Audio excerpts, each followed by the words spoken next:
Thanks for that. When John asked me if I would come and talk here, I thought, yeah, I've got a good idea. I'll call my presentation "How to Rule the World." I thought, because you know, anyone that runs a business is a bit of suffers from a bit of megalomania. I know I do, you know, and I used to dream about how I could take my business and rule the world. And then I thought, well, that's a bit pompous, isn't it? You know, my Geordie sensibility kicked in, and I thought, how about I just call it going global without going skint. I think that's what you've just heard a little bit from Willie about how you can take your business international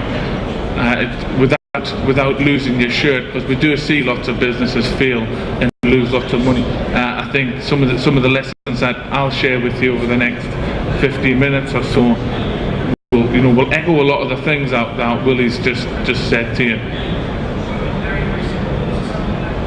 So let me just begin. John just mentioned it. 22nd of June last year was a big day for us. It wasn't my birthday. No. It was the same day as the Chancellor had his first budget, which moved Memex to the inside back pages of some of the business press last year, when SAS, who was the largest private software company in the world, acquired Memex from East Kilbride. So I want to just talk a little bit about SAS, because I think it's really relevant when we look at trying to become an international business, and you see some of the things that SAS has achieved, and then I'll talk about some of the things we've done. Let's move this a little bit. I don't know if you can really see that well, the light's been on so much, but that's not Memex's headquarters in Peel Park Industrial Estate in East Kilbride. It's SAS's headquarters in Carrick, North Carolina. The biggest difference is that you kind of can see that the sun's shining a bit, so it's obviously not East Kilbride. So if you look at that campus, you can see some of the things that SAS have there. They have over 20 buildings on the campus. You know, they've got 2 R&D buildings. I think they hold about 3,000 people, each with their own office. They've got 2 creches, an old people's home, a 5-star hotel, a sports centre, movie studios for doing webinars and everything. And I go over and I just get so, it's just so awe-inspiring to see what's really being created from somebody's PhD 20, 30 odd years ago to create such a global software phenomenon. That's SAS. So 2010 was a good year for SAS, not just because they bought Memex. It was probably a good year for me, but their revenues grew to 2.4 billion last year. They've grown revenues every year. They were awarded the best company to work for by Fortune magazine. That's twice in a row, beating Google, beating Cisco, all those companies to be the best company to work for. And I don't know if you saw the Sunday Times last week, the SAS UK have got number 65, which I think they were 98 last year, and they've only been doing it a couple of years. Why I say that, I think it really points to something I'll talk a bit more about, is SAS really think about the people. Everything they've done, although they're a massive technology, super, PhD gurus to build this brilliant business, but a lot of it is about the people that they've had, and I'll cover some of those things off. So, obviously that. Why did they buy Memex? Well,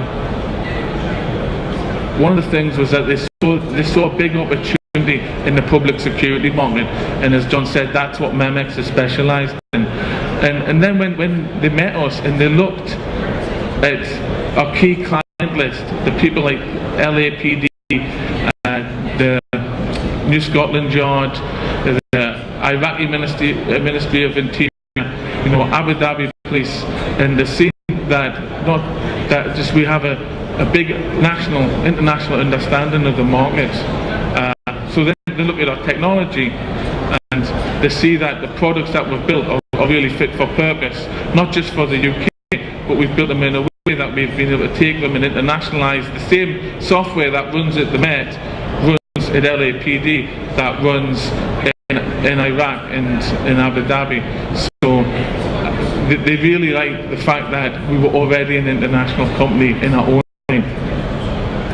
But I think the biggest thing that they were impressed with was our people, right? And I'll keep coming back to this because it does all you know, even the things that Willie talked about, the issues he had, often come down to people. They were all through the sales process. They come back and kept telling me, you know, what a good team I'd built, what good people that we had, and you know, a year, 9 months on, you know, they're still saying the same things about the folk that we've got. And I know if they had, even if the products had been well beaters, even you know, if we had more of the market than we had, if we didn't have good people, there wouldn't have been a deal there, right? So all the entrepreneurs in the room who are looking to build a business and eventually to make, you know, get a good exit, it is keep coming back to the people. So I would throw in why they bought us, 3 key reasons: good people, we had good domain market knowledge, and really good adaptable products. And why I'm talking about that, not just I'm not trying to get everyone to sell the business yet. Okay, Willie, just not yet. But really, I think those are three things that are really important when you come to try and build a business, to grow your business, and to create an international business. So let me just talk about some of those in a little bit more detail. See, I don't know if anyone's read a book by Jim Collins. It's called From Good to Great. It's about how good companies become great companies. I'm not going to go and do a lecture on it, but there's one point in it that I think's really, to me, I took a lot away from. He says about getting the right people on the bus, getting the wrong people off the bus, and getting the right people into the right seats. And I think, you know, I mean, it sounds dead easy, doesn't it? Hire good people, get rid of the numpties, and getting the good people doing good work. Right?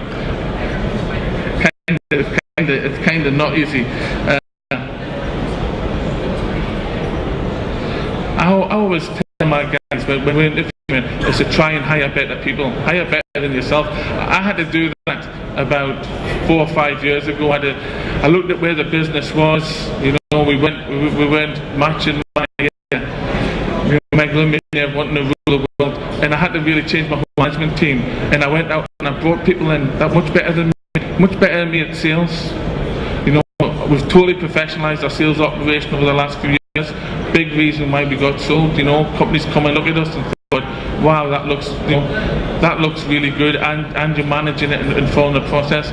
But a great CFO in, who I actually don't know what I'd done without the guys beforehand, really energized the business, really took it to the next level. But it is, and I do joke with the guys when I say, you know, you have to hire better than yourself, because obviously I found it really difficult to do that. We're all having problems with technology. Ironically, it's the technology companies that have problems with technology. Another bit of a little bit more MBA stuff, right? Only ever hire A+ players. I don't know if you've heard of a guy called Guy Kawasaki. He used to work for Apple. I think his job title was something like Chief Evangelist. I can't imagine a Scottish company having anybody with the title of Chief Evangelist, you know. High-heed know-it-all maybe would be something we would call them. But he says that at Apple they had a saying that A people, you know, A players hire A players, which is good, right? That's cool. B players though, they hire C players. They hire people that are worse than themselves. And then C players, when you start expanding, they hire D players hire E players, etc. till you end up with loads of Z players. He calls that the bozo explosion, and I've seen that in my time early on at Memex, you know. So he then says he thinks they got it wrong, right? And the idea is you should A players would hire A+ players, right? And again, I come back hiring people that are better than yourself.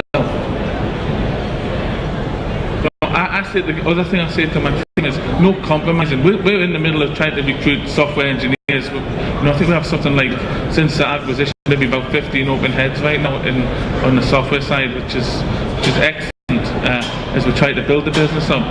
But I also tell them no compromise, right? We don't just bring people in because they can fill a seat and do some work, because the result of that is just painful later on. You saw Willie talking about a sales guy, you know, 140k down the drain, right? You know, I've done it myself in America. I don't know what it is about Brits trying to hire Americans, but I've had 2 leaders running my US operation. Both times my gut said don't hire them, but I'm in a hurry, I need to do something, so I went and hired them. A year down the line, I've realised my gut was right, and I've had to get on a plane, get over, and then get them off the bus. So that's, and that just cost even more money as well. So think carefully. I think we could talk all day about hiring people, so I'll just move on.